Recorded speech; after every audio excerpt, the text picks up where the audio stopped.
So goals and their ISPs, we're going to take some of this information, right? Can you guys think of anything else that they would use this information for? We talked about the medical.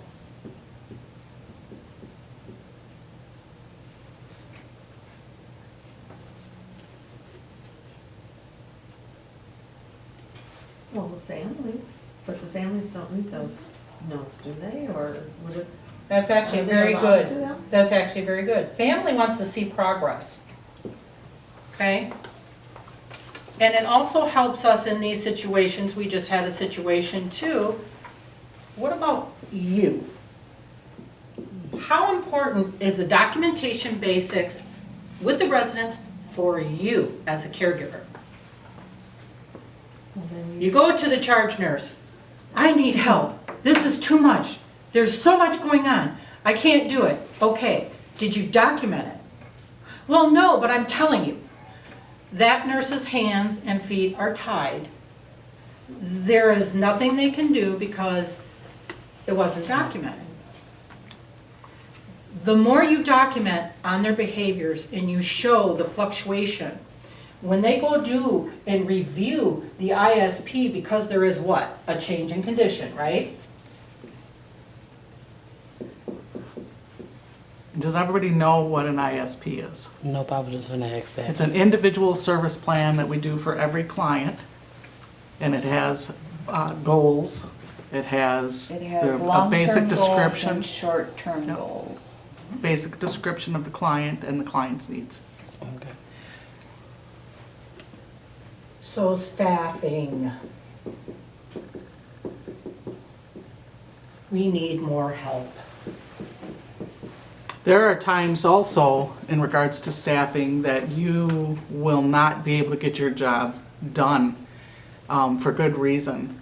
And this documentation is covering you for anybody that complains. They can go back and they can say, the manager meaning, they can go back and say, well, this is what happened on that day. But if there is no documentation talking about the difficulties that you had to deal with, then we are completely blind and there's no explanation for why it wasn't done. Okay, this is Lisa's golden rule. It's in the professional community, but it's something I live, breathe, and try to get into everybody. Is my big thing, if you've come through orientation through AAC, you understand that everybody has different communication styles, correct?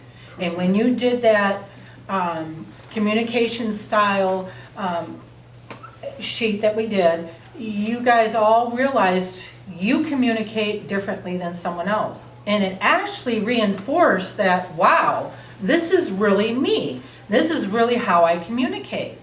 And then we talked about different ways in which we communicate with each other, correctly? And ways that we do what? Everybody's already heard it if they've been in orientation with Lisa and her golden rule about the percentage. What is it? 70-30.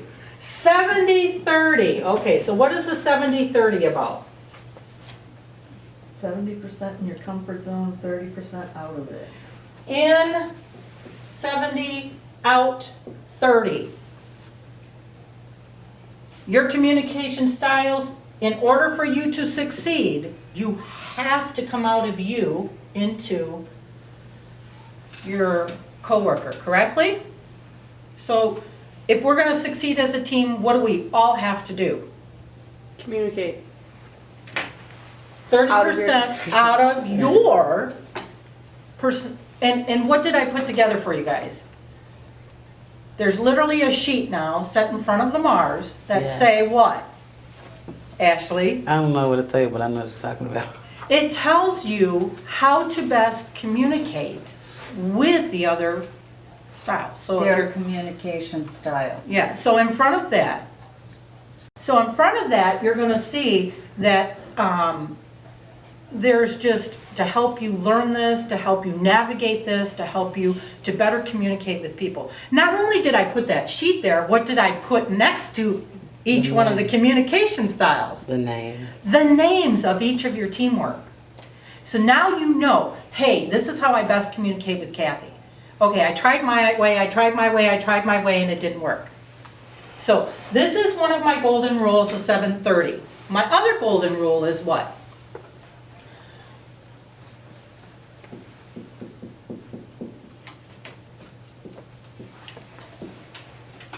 Because everybody communicates differently, because other people retain differently, how do you document? Do you just do it in a written form? No, both. Both and. Okay, go. So we've been asked for an example of what it means to be 70-30. Okay, so one of the owners, Lewis, is a controller director, and I'm more of an analyzer thinker. So I am like a person that takes all the pieces of the puzzle and throw them on the table and let's put this puzzle together. Lewis is, just give me two things.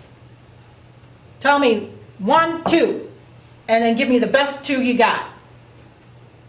Now, I'm the type of person, you bring me everything. Bring me every detail you got. I want them all. Let's just throw them all out on the table. Because I like to think and analyze and go over that. My strength is 70% there as a thinker. Lewis's strength is 70%. Give me 1, 2, get it done. And he'll decide which one's the best one and go for that. Okay? Lewis will have to come out of his 1, 2, 30% of the time to be successful. And it will drive him crazy with all the puzzle pieces on the table. But he will have to do it in order to succeed. I will have to come out of my puzzle piece 30% of the time and do the 1, 2, let's go.